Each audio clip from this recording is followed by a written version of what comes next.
que han realizado los socios. Bienes muebles, bienes inmuebles, dinero, futuro valor. Esos aportes, buenos días, que se entregan en calidad de propiedad, que se entregan en calidad de propiedad para que se incorporen al capital social. Por lo tanto, el capital social es una fotografía histórica de cómo se constituye la sociedad económica y define los niveles de participación de cada socio. Eso es el capital social. Por lo tanto, hay socios que tienen una mayor participación accionaria y hay otros que tienen una menor participación accionaria, lo que determina el ejercicio de sus derechos y obligaciones. A más acciones, más derechos, más obligaciones. A menos acciones, menos derechos, menos obligaciones. Eso se diferencia del patrimonio social. ¿Qué es el patrimonio social?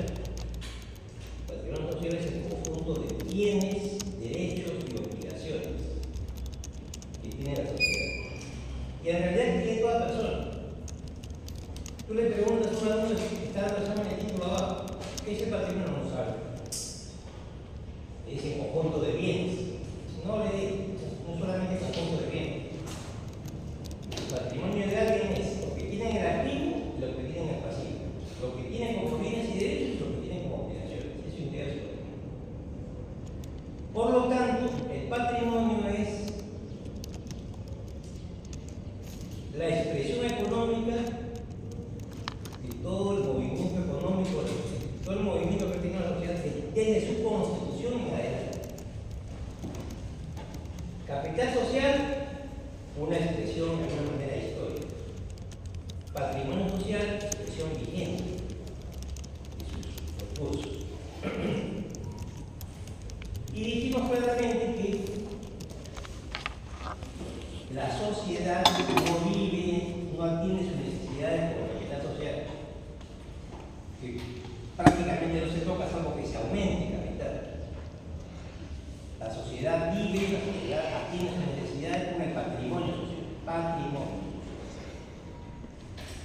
Patrimonio social también, que sin embargo forma parte del capital social. La cuenta patrimonio pertenece al capital social. Pero, digamos, ese patrimonio es el que permite la atención de la necesidad. Ya. De ahí, la diferencia que existe entre el pacto social y el estatuto. Pacto social y estatuto. El pacto social es la expresión de la voluntad de los socios por constituir la sociedad. La voluntad de los socios por constituir la sociedad es tener pacto social. No solamente la voluntad de constituirla, sino la voluntad de desarrollar las actividades económicas propias del objeto social. Eso es pacto social. Y el pacto social contiene un estatuto. Contiene un estatuto que es el régimen jurídico interno de la sociedad. La sociedad se orienta. ¿Qué me digas tarde? La sociedad se orienta. Yo no me reiría mucho. Es que tienen que llegar temprano como digan todos los compañeros. Pero di algo, pues siquiera, di algo. Ya, doctor, voy a di algo, no que te resbale, no que te llegue altamente a la punta de la piel. No, por favor. ¿Ya? Bueno, esa es la diferencia entre el pacto social y el estatuto. Nulidad del pacto social. Nulidad del pacto social. ¿Cuándo el pacto social puede ser nulo?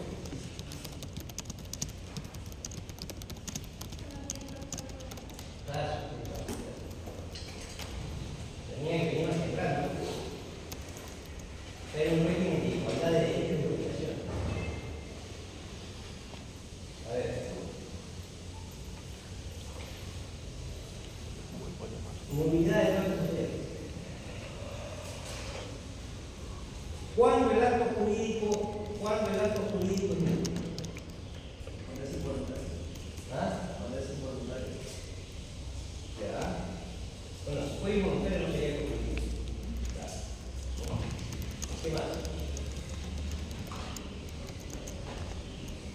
Acto jurídico, lo llevó el año pasado. Este año. ¿Sí? Sí. Ahí, ¿con quién está llevando? ¿Con Aníbal? Aníbal.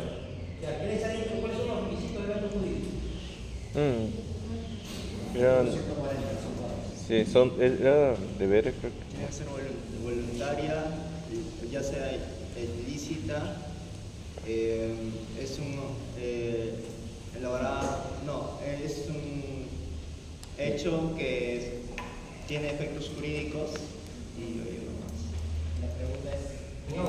los requisitos. Un accidente de tránsito es un hecho jurídico. Es un hecho que tiene consecuencias jurídicas, por eso no es acto jurídico. Acto jurídico es la manifestación de voluntad destinada a crear, regular, modificar y extinguir las relaciones jurídicas en general. Así es. Eso es un acto jurídico. Manifestación de voluntad. Que se entiende que esa manifestación de voluntad tiene que ser una manifestación de voluntad racional, una manifestación de voluntad, sin ser redundante, plenamente libre, una manifestación de voluntad, no fraudulenta, una manifestación de voluntad, no simulada, una manifestación de voluntad que no haya surgido la violencia. Porque todos esos son elementos que se llaman vicios de la voluntad. Manifestación de voluntad para crear, regular, modificar o extinguir relaciones jurídicas, es decir, relaciones entre dos o más sujetos de derecho. Ya. Ese acto jurídico, ¿cuándo va a ser nulo?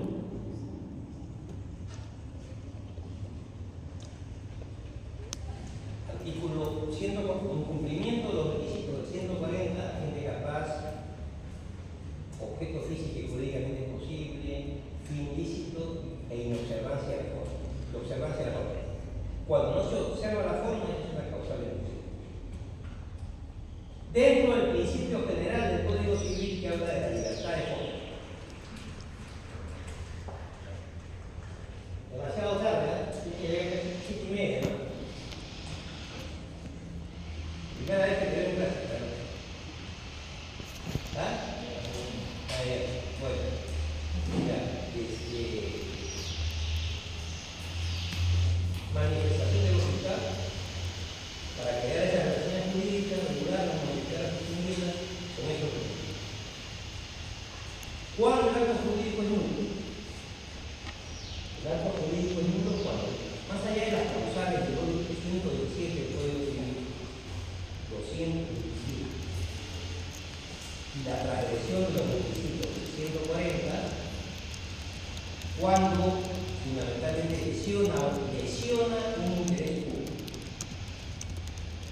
Un matrimonio es nulo cuando no es celebrado ante la municipalidad, cuando pretende celebrarlo a la comunidad. Pero la comunidad será muy respetable sociológicamente, pero la comunidad no tiene ningún derecho de atribución para celebrar matrimonios. Tiene que ser a través de la calle o de funcionario encargado, ¿no? Entonces, se lesiona un interés público. En la anulabilidad se lesiona un interés privado. En la nulidad, el acto jurídico nunca existió. En la anulabilidad, el acto jurídico sí existió, generó efectos hasta el momento que se produjo el juicio.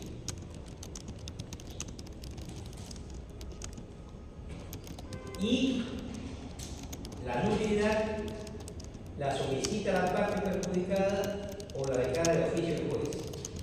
La anulabilidad solamente puede ser demandada por la parte perjudicada.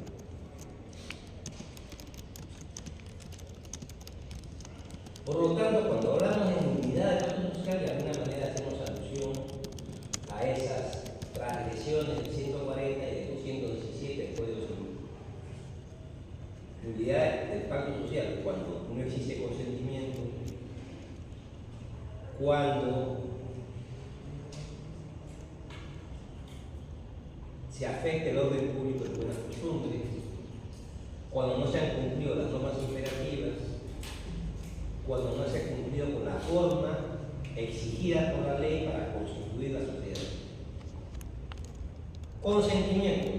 Era necesario que participaran todos los organizadores que habían aportado, que se habían comprometido a constituir la sociedad sin competencia. Y solamente se considera 4 en la estructura de para constituir una sociedad prescindiendo del interés económico y moral de nuestros socios de constituir la sociedad. Número 2.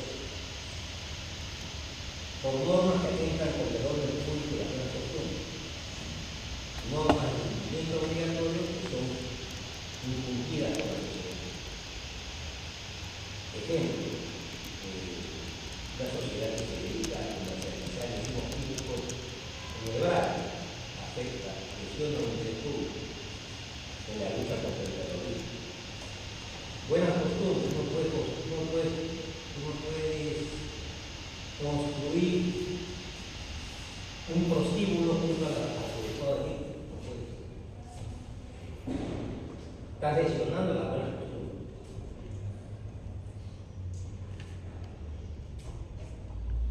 Atentar contra normas imperativas. La Ley General de Sociedades dice que para constituir una sociedad tiene que estar pagado el 25% del capital social.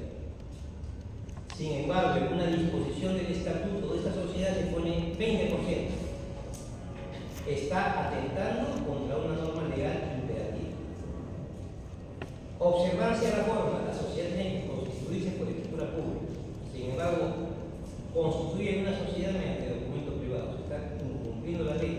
Se está transgrediendo la forma exigida por la ley.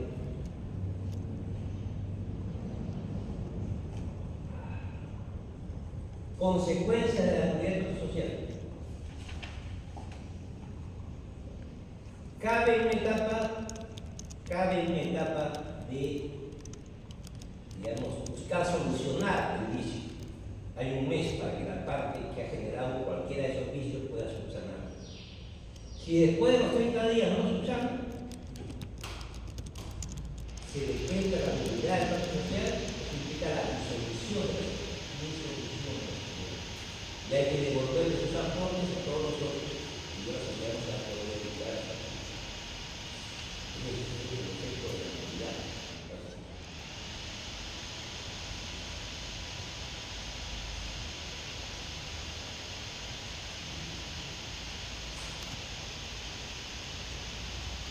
Y ahí tenemos la impugnación de los acuerdos societarios. La impugnación de los acuerdos societarios. Los acuerdos societarios se adoptan en juntas generales honestas, se adoptan en directorios y se adoptan por determinadas formalidades, acreditando la presencia en la sesión de determinado número de accionistas, con una determinada presencia a la hora de votar. Y los acuerdos adoptados no pueden ir contra el estatuto, ni contra la Constitución, ni contra la ley. De lo contrario, ese acuerdo societario es injustificable en la vía judicial. Esa es la definición del acuerdo societario. ¿Está llegando a pensar? Sí. Sí. Concilio Viejo.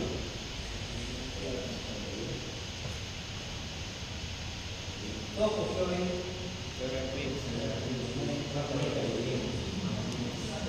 ¿Quién más? Hostia.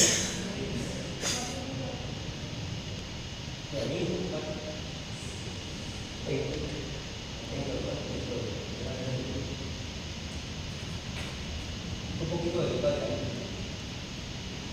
Eres un buen profesor, un buen abogado. Tiene otro estilo. Cada uno tiene su estilo propio. Ustedes son buenos. Claro. Particularmente doctrinario, inclusive. Muy claro y didáctico los topes de ríos. Muy claro.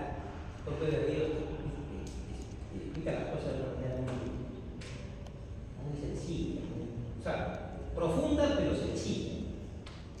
No te marees. Y Héctor Martínez también tiene experiencia profesional, una rica experiencia profesional y docente, y siempre enseñó ese curso junto con otros temas de derecho civil. Bueno,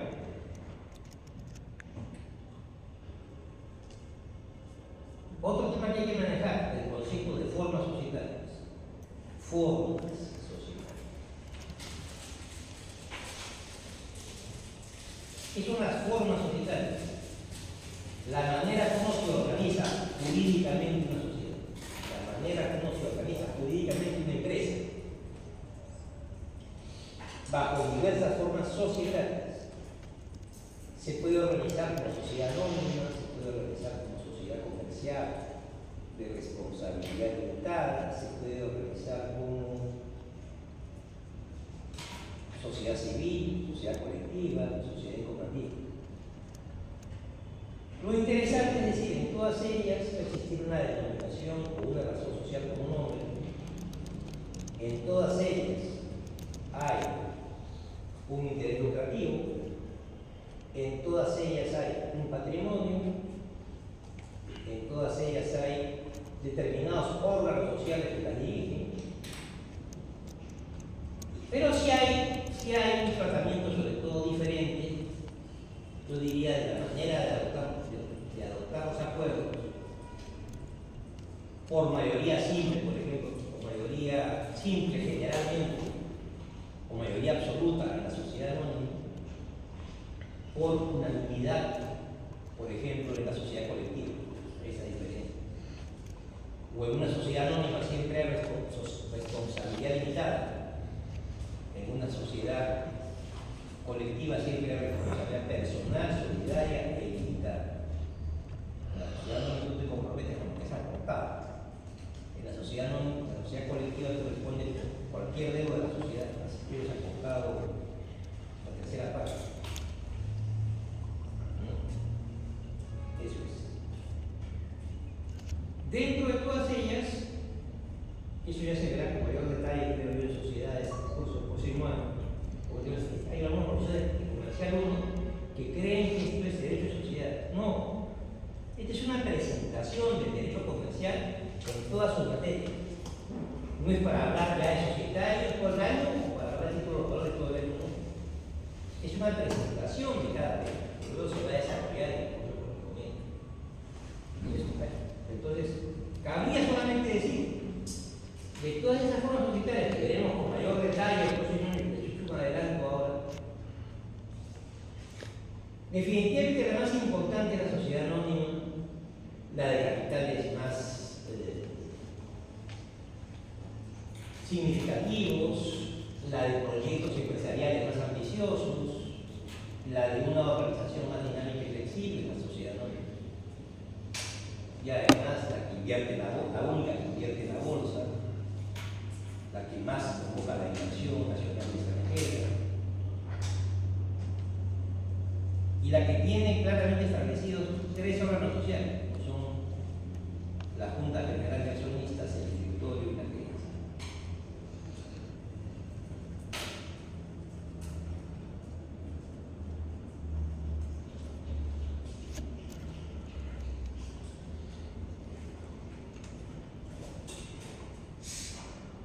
¿De qué se encarga la Junta General? La Junta General se encarga de defender, representar la voluntad de los accionistas.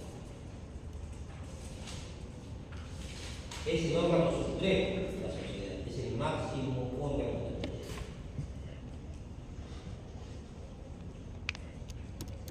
Este máximo órgano de la sociedad aprueba los estados financieros, aprueba la memoria anual, que es la descripción de las actividades que realizaron el año anterior. Es la que designa y remueve a los miembros del directorio. Es la que aprueba los aumentos de capital. Es la que modifica los estatutos. Esa es la Junta General. El directorio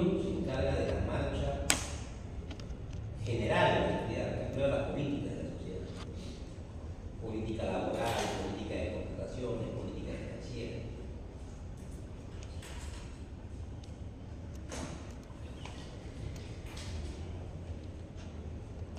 Y la gerencia se encarga de la marcha ordinaria administrativa de la sociedad. Es supuestamente el tercer órgano. Pero a la larga la sociedad depende de la gerencia. Si no hay gerencia, no hay nada. Puede haber directorios, puede haber una general, pero si no hay gerentes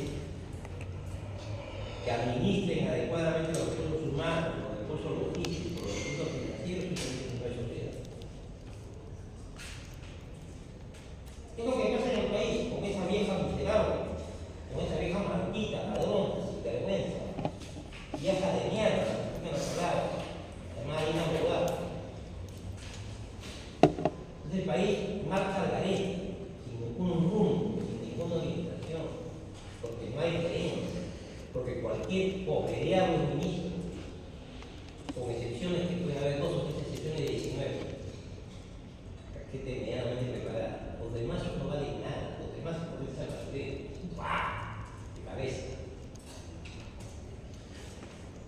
Por eso que el país no puede enfrentar la inseguridad ciudadana, por eso que la economía no se recupera, por eso que la construcción campea, por eso que todo es un mercado chino, todo es un mercado persa, libre para hacer lo que te dé la gana.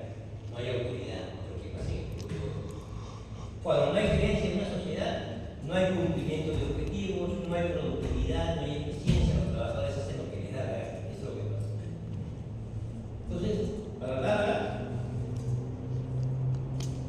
quien celebra los contratos de la sociedad no es la Junta General, no es el director, es la gerencia. Quien contrata al personal no es la Junta General, es el gerente. Quien representa a la sociedad, de la policía, del Ministerio Público, del Poder Judicial, ante un banco, es el gerente general. Quien la representa y tiene las obligaciones tributarias internacionales es el gerente general. Entonces, la importancia del gerente es suprema. Y la gerencia no solamente comprende la gerencia general. La gerencia es integrada por el gerente general y todos los gerentes. Ya sé que la gran mayoría de sanmarquinos nacen para trabajar luego refugiados en el Ministerio Público, para luego estar refugiados en el Poder Judicial. Esa es la expectativa del promedio de los sanmarquinos. Trabajar en una fiscalía vegetal, repitiendo 5 años lavado de activos, repitiendo 3 años robo agravado, hurto agravado, repitiendo 1 año violencia contra la mujer, repitiendo 3 años criminalidad organizada. No hay ninguna novedad. Lo único que tú no puedes comer, disfrutar todos los días es tu mujer, lo único. Lo único que tú puedes disfrutarla diariamente, mañana, tarde y noche, si fuera necesario, de tu mujer. En un sentido amplio, sexual, psicológico, afectivo, emocional. Sí, un hombre solamente tiene una sola mujer. A ella sí, ya todos los días le da su dosis de cariño, de amor, ya. Y ella también te lo da a ti, ya. Es lo único que cuando se enamora no te gusta. Pero laboralmente, mañana, tarde y noche, robo agravado, hurto agravado, lavado de activos, qué vida el profesional tan miserable, o sea, lo mismo toda la vida, o sea.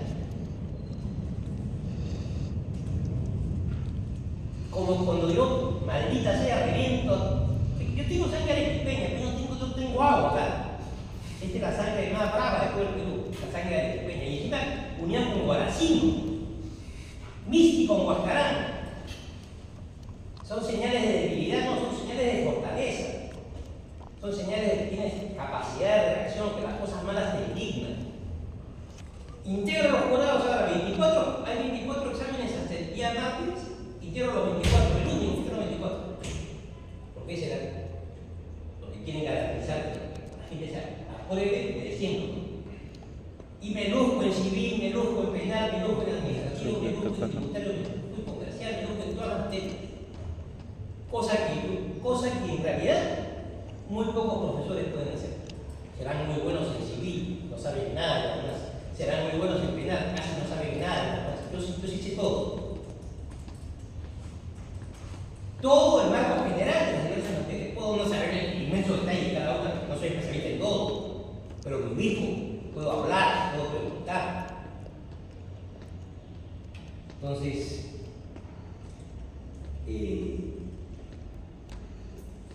hay eso.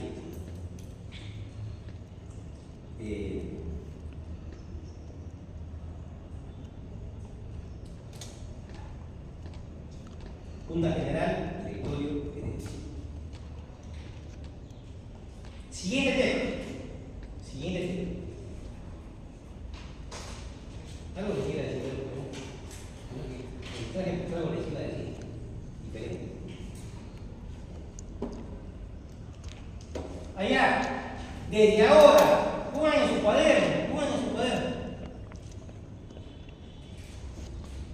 Yo estoy caminando tranquilo por la facultad y pronto escucho mi apellido. Como a mi tío Hernán Bustamante le llegaba que la gente, el kiosquero dijera Bustamante. Le decía, mi apellido es muy distinguido para que cualquier pobre dedo lo mencione. ¿No? Estoy caminando por acá, por la calle, ¿no? Caminando por la calle, acá por la universidad, Figueroa dice. Yo estoy tranquilo. Figueroa. Gracias por considerar que mis opiniones son medianamente, bueno, recreativas, ya para decirlo, para no decir que son muy interesantes, ya recreativas. Gracias por tenerme en cuenta. Gracias por considerar. Anoten en su cuaderno. Figueroa recomienda trabajar 6 meses en un banco.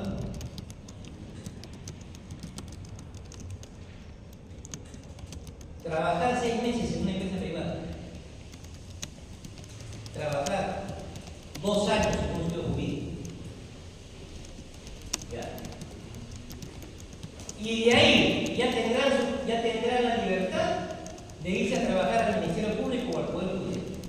Pero luego de haber visto otras cosas, no de frente hipotecarse al Poder Judicial o al Ministerio Público, saber que existen otras materias. Existen otras materias interesantes. ¿Y por qué yo defiendo y digo hidalgamente y lo puedo sustentar?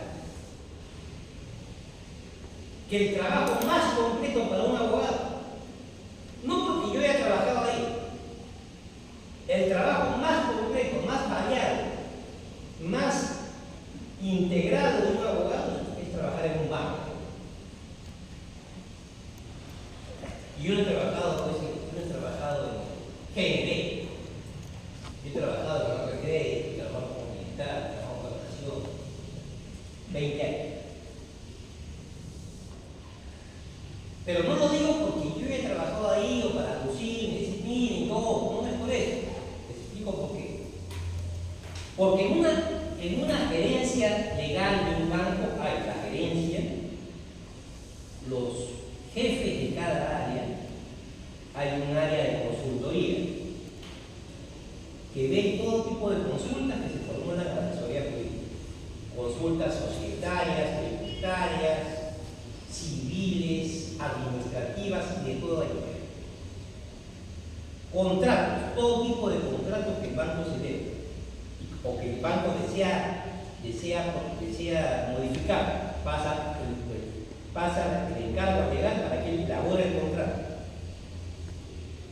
que puede ser contratos de diversos tipos de productos y servicios. Y ahí pasa a otra área que se llama área de asuntos judiciales, los juicios que el banco sigue contra quienes, por ejemplo, les deben plata, contra los que no pagan sus créditos.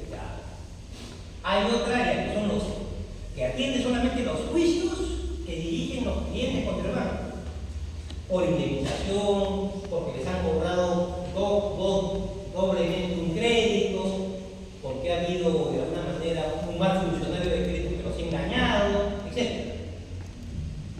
Y encima hay un área, a veces en las asesorías legales hay un área que solamente ve laboral, derecho laboral. Y hay otra área también que ve créditos irregulares. que no significa créditos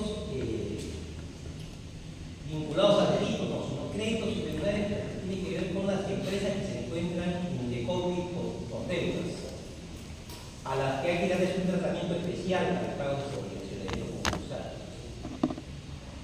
Tienen todas las áreas que ustedes pueden ver en un banco.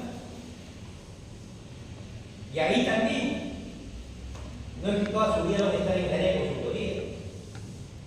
Para mí deberían empezar en judiciales, asuntos judiciales, vamos al Poder Judicial, para que apliquen lo que aprendieron del proceso. Y ahí pasan a contratos. Ya empezar a ver los contratos, un contrato de cuenta corriente, un contrato de depósito de ahorro, un contrato de leasing, de facto, ya es otro. Y además, ahí en esa de contratos ustedes tienen que ver lo que se llama la revisión de las facultades de las empresas.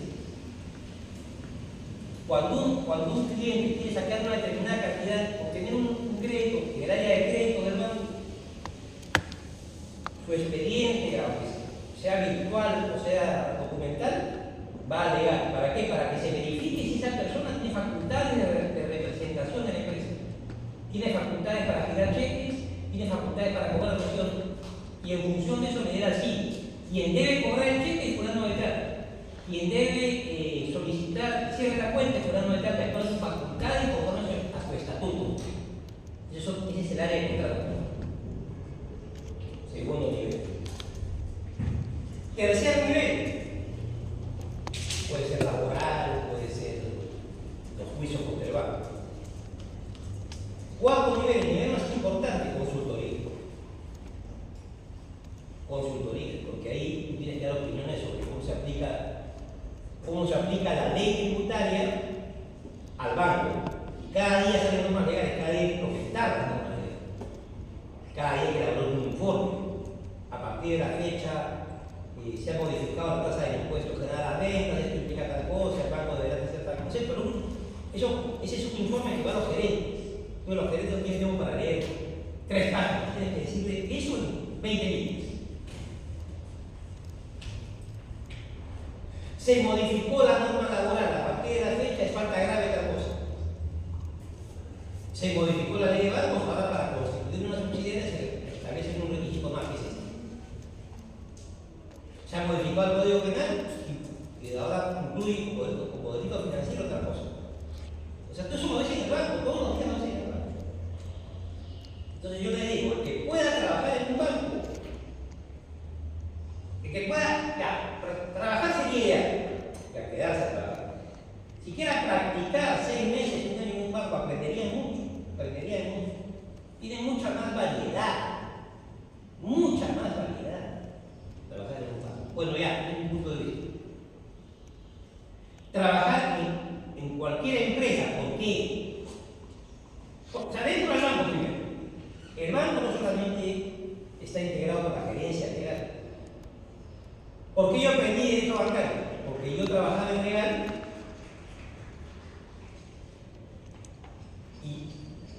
y mis compañeros de trabajo, que eran muy inteligentes y muy preparados, la gran mayoría de la católica, disculpe, la gran mayoría de la católica de esa época, no esta católica cambiada de todo, la católica de esa época con grandes profesores de empresarial, tributario, derecho comercial, etc.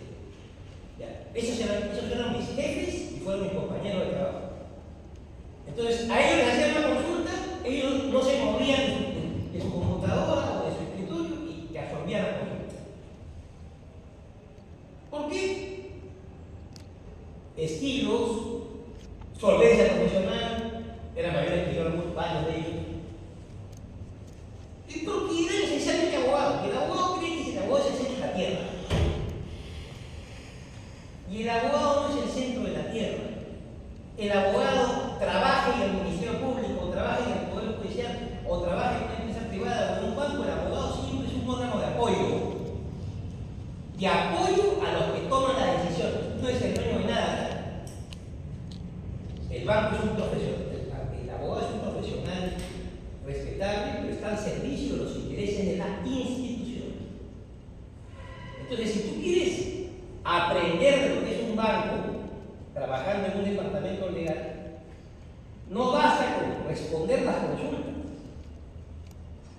Tú tienes que interesarte. A ver, me piden acá una opinión sobre un contrato de leasing. Ya yo tengo una idea, estoy en la universidad, tengo la legislación de la mano. Yo quiero que me expliquen qué es un leasing en la práctica.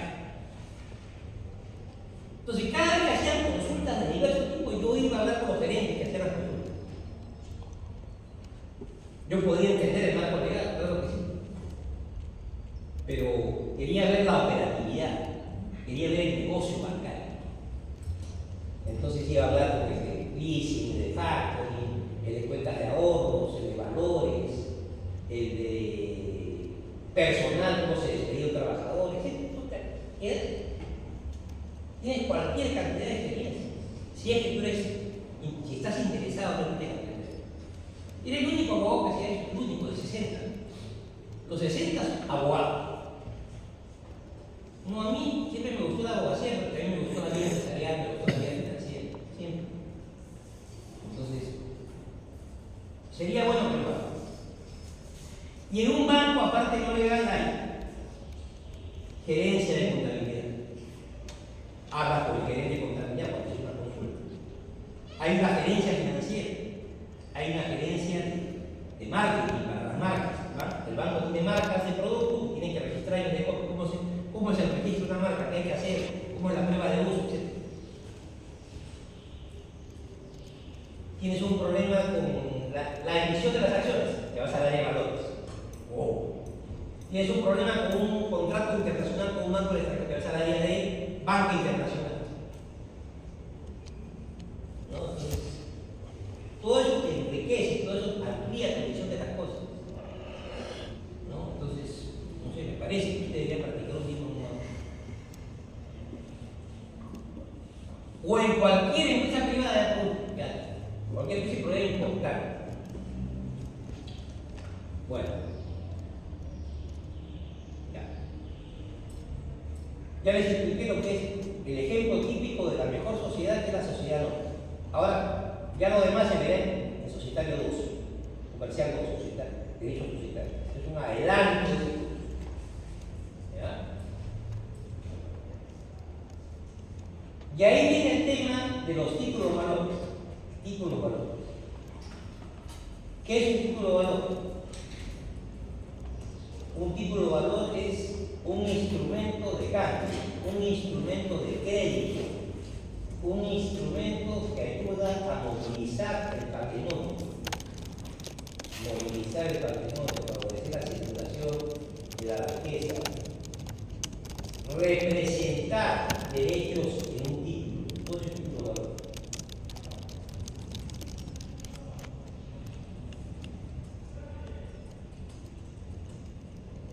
Y esos títulos valores son títulos valores que tienen un respaldo, un soporte de papel, como la letra de cambio, las hojas, el cheque que tú lo tocas, el pagaré que tú lo tocas, el certificado de depósito que tú lo tocas, el warrant, el conocimiento de embarque, la carta de porte, etc. Pero en los últimos 30 años ya hay documentos electrónicos. Las acciones se tienen electrónicamente, los bonos se tienen electrónicamente en la bolsa. Entonces, hay títulos valores materializados, los títulos valores tradicionales. Títulos valores desmaterializados, las acciones y los bonos. ¿No?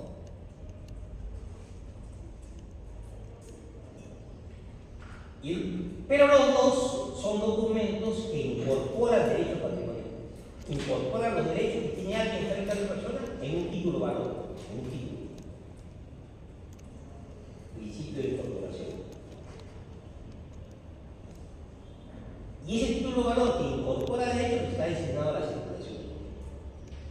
¿Y cómo se transfiere? Se transfiere vía endoso y vía cesión de derechos. ¿Cuáles se transfieren vía endoso? Se transfieren vía endoso los títulos valores a la orden, la letra de cambio, cheque, pagaré, a nombre de persona determinada. ¿Cuáles se transmiten vía cesión de derechos? Las acciones y los bonos, que también son en favor de personas determinadas, pero que se transmiten en la bolsa.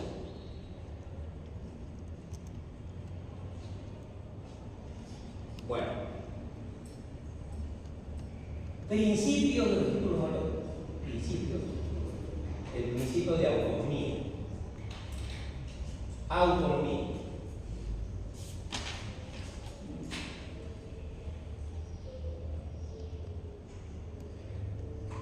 El principio de incorporación.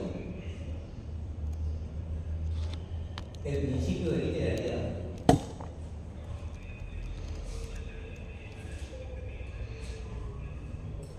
El principio de legitimación. El principio de formalidad. El principio de circulación. El principio de abstracción. El principio de buena fe y el principio de legalidad. ¿Qué significa el principio de autonomía? El principio de autonomía es el título de valor tiene su origen en un acto jurídico, civil o mercantil que le dio origen.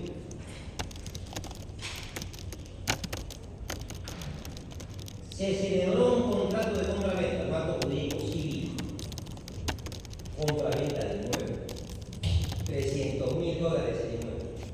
Se pagó $150.000 en efectivo o la buena en cuenta y se combina el contrato, que por la diferencia de $150.000 se iban a emitir 5 letras de $30.000 cada una.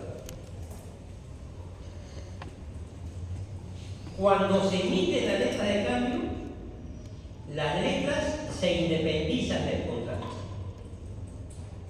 Y la relación entre vendedor y comprador ya no se rige tanto por el contrato, se rige más por lo que dice el título de valor. En 5 ocasiones, el comprador deberá pagar $30.000, que es lo que está señalado en la ley. Cada 30 días, o cada 45 días, o cada 60 días. Tuvo su origen en el contrato de compra-venta, la emisión de la letra. Pero una vez emitida la letra, tiene vida jurídica propia, eso se llama autonomía.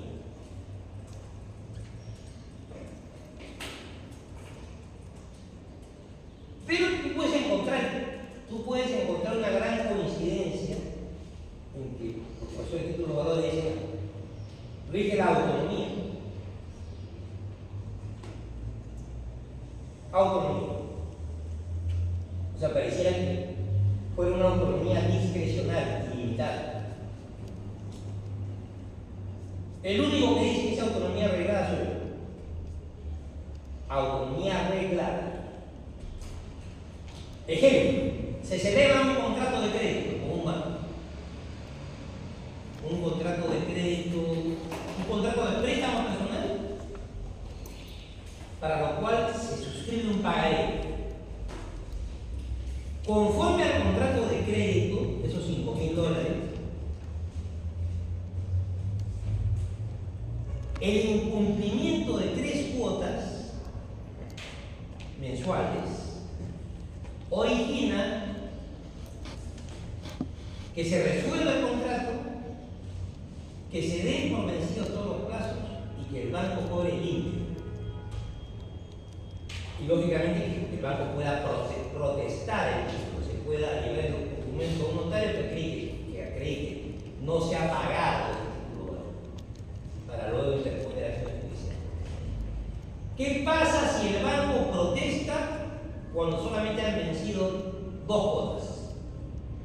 Hablamos de un título de valor perjudicado, hablamos de un protesto prematuro que impide luego ir al Poder Judicial en la vía del proceso de ejecución a adelantarte. Tendrás que otra vía porque ya perjudicaste el carácter cambiario del título.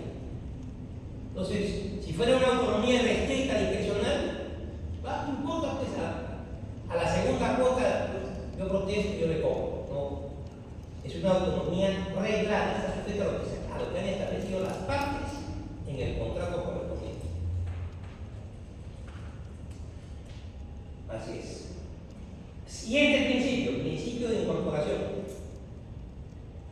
El título de valor incorpora derechos patrimoniales. En el ejemplo, 5 letras de cambio por $30.000 cada una que representan el monto adeudado por el comprador del inmueble al vendedor del inmueble. Principio de incorporación. O sea, no hay que poner ahí, estas cuotas son por el saldo del precio de venta de bienes, no. Pero el origen es ese. El origen que hay que contrato. Acá solamente hay que poner $30.000 entre la empresa inmobiliaria y el comprador. Punto. Empresa inmobiliaria y el comprador. Y llenar todos los nombres, el RUT, el vencimiento, el importe de la letra, quién se las encarga, quién se garante. Se incorporan los derechos a un título de papel o a un título electrónico. 3. Principio de literalidad. El comprador del inmueble le debe al acreedor, ¿sí?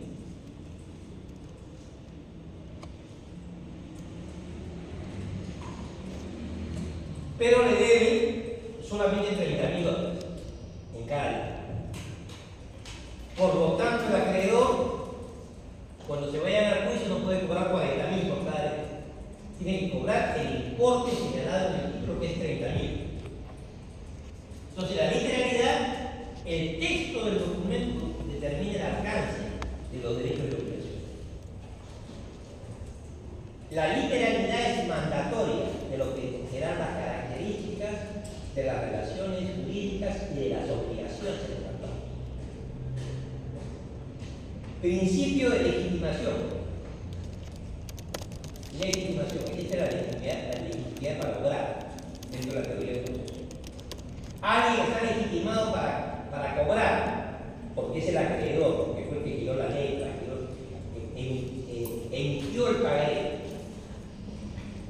Y alguien tiene que pagar la letra, legitimado pasivo, porque es el aceptante de la letra, el suscriptor del pagaré que se comprometió a pagar la suma de letra. Hay un legitimado activo para cobrar, el acreedor. Hay un legitimado pasivo para pagar, que es el deudor. Y eso tiene que estar señalado en la letra, en el pagaré o en el título valor que sea. Principio de formalidad. Cada título de valor tiene un modelo con los requisitos esenciales y complementarios que debe tener todo título de valor. Hay un modelo aprobado por la ley de título de valor. No es que tú puedes inventar el modelo de la letra de cambio o el modelo del pagaré. Tiene que ser conforme lo establece la legislación peruana. Claro, muchas gracias. Yo quiero redondear la cronología. Gracias. Adicionalmente, el título de valor se orienta por el principio de la buena fe. Se presume que el tenedor que ejerce los derechos goza de buena fe. No hay que someterlo a ningún sentido de reivindicación. El título de valor es abstracto, no hay que especificar en el mismo cuál fue el origen de su emisión, porque no es un acto jurídico causado, sino un acto jurídico abstracto. No hay que indicar cuál fue el motivo de su emisión.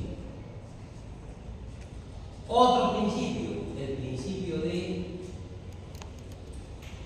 circulación. El título de valor existe para circular en el mercado, tiene actitud circulatoria. El título de valor se orienta por el principio de legalidad. Solamente son títulos de valores aquellos que están definidos como tales en la legislación. Las partes no tienen la libertad de indicar este documento, por si acaso, es un título de valor. Para que alguien pueda decir que hablamos de un título de valor, tiene que estar definido como tal en la legislación. Solamente son títulos de valores los que aparecen los referidos en la legislación. Bueno, muchas gracias.